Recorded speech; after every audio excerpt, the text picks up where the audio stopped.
เพื่อนไว้มารวมมาไหนเพื่อนไปเลยรวมในบรรยากาศเพื่อนจะได้สิ่งที่เราก่อนดีขออนุญาตนิดนึงมาท่านประธานที่มาว่าท่านสสตาเพื่อนหลังจากที่เขาบอกว่าไว้รับใจพี่น้องไปสู่สภาเพื่อนก็เลยบอกต้องการภาพรวมมือวันที่18ปีหน้าคม2569เพื่อนเอาหมอตั้งคณะ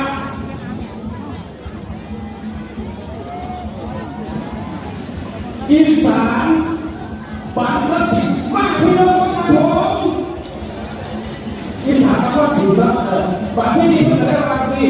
เห็นทั้งภาคดีทั้งเมื่อดีทั้งหมดเก็บชุมชนมันจะได้ในพี่น้อง